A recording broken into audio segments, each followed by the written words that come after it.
All right, the Biden administration announced on Wednesday that pharmacies throughout the country must fill orders for abortion medication or potentially face consequences for violating customers' civil rights. Now, this potentially puts pharmacists in a bind, because if they're obeying state law that says you can't do this, then you have the federal government saying, if you don't do this, we're going to prosecute. Now, this is another example of the Biden administration's, they are dead set on sidestepping the U.S. Supreme Court's decision overturning Roe v. Wade. With everything else, and I'm going to keep repeating this because I'm tired of paying almost $5 a gallon for gasoline. I'm tired of a 10% increase in the cost of food, other commodities. And instead of focusing on that, they're focused on abortion. Unbelievable. Well, there are those that are fighting back. And joining me now to discuss this is one of those members of Congress, Congressman Buddy Carter. He is a pharmacist by training, and he serves on the House Budget Committee and on the House Committee on Energy and Commerce. And he represents Georgia's 1st Congressional District. Buddy, welcome to the program. Well, thank you for having me. All right. You've spoken out. In fact, I played a clip of your comments on the floor earlier today at the beginning of the program. And you were one of the first to speak out against the Biden administration on this. Tell us what they're trying to do. Well, the Supreme Court has already said that abortion is not due to you because of the Constitution. The Constitution does not guarantee you an abortion. Well, now that simply says that you can't require a pharmacist to fill a prescription and say that the Constitution makes you do that. No, that's not what happens here.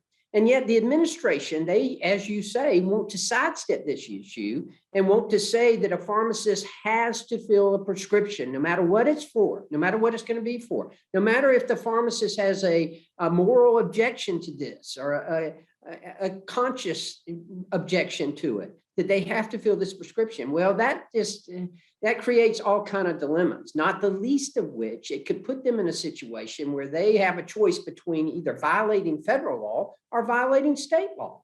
And of course, that no pharmacist wants to be in that position. I can tell you that this is not going to go over well with the pharmacy community at all.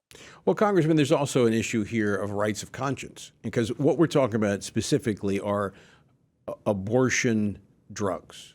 We're talking about abortifacients. We're talking about those drugs that would cause an abortion. And the administration now leaning very heavily on these chemical abortions, which are already about 52%, 54% of the abortions performed in the latest numbers. They want to expand that, and they want you to be their pusher. That's exactly right. And look, when I was in the Georgia State Legislature, we passed legislation. In fact, I sponsored this legislation that would say that a pharmacist cannot be fired by a company simply because they object to filling a prescription because of moral objections to that or of conscious objections. And specifically what we were talking about, of course, were abortion pills. And you know, as a practicing pharmacist myself, I never would fill a prescription if I knew it was going to be used for an abortion. We didn't even carry Plan B in our pharmacies. As the owner of the pharmacy, I wouldn't allow that drug to be sold in my stores. So, you know, the moral obligation that we feel, you know, pharmacists are some of the most trusted healthcare professionals in America, the second most trusted healthcare professionals in America. And access to pharmacies. Pharmacists are the most accessible healthcare professionals in America. 95% of all Americans live within 5 miles of a pharmacy.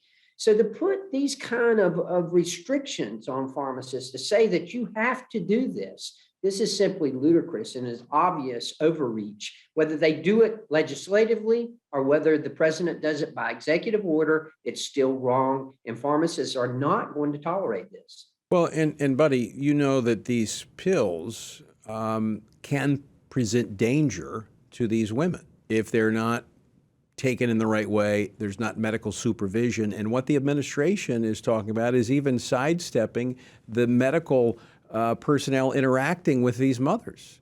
And so that they take Absolutely. these things and they don't even know what they're doing. Well, that's a great point because they don't know what they're doing. And let's lay to rest the fact that some of these medications are used for legitimate reasons. There's no question about that. People are still going to be able to get those medications. They're still going to be able to get their arthritis medication if it's being used for arthritis. They're still going to be able to get the medications that they are written and prescribed for them if it's used for that purpose. However, no pharmacist, well, I shouldn't say no pharmacist, but a pharmacist should have the right to deny filling a prescription if they know that it's going to be used for an abortion and if they morally object to that.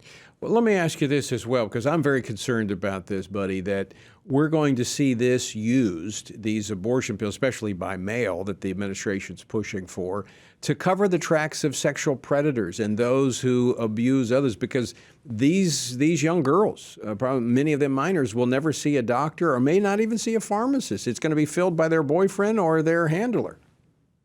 That's exactly right. And therein lies another problem. I mean, here we have a situation that could present itself where, there are side effects to these medications. There's no question about it. I mean, this is very serious. When you take one of these medications in order to have it abort a child, I mean, excessive bleeding, all of the things that could go into this. That's why you've got to have healthcare professionals administering this. And that's why, as you say, and we know how easy it is and what a danger it is to get prescriptions over the internet.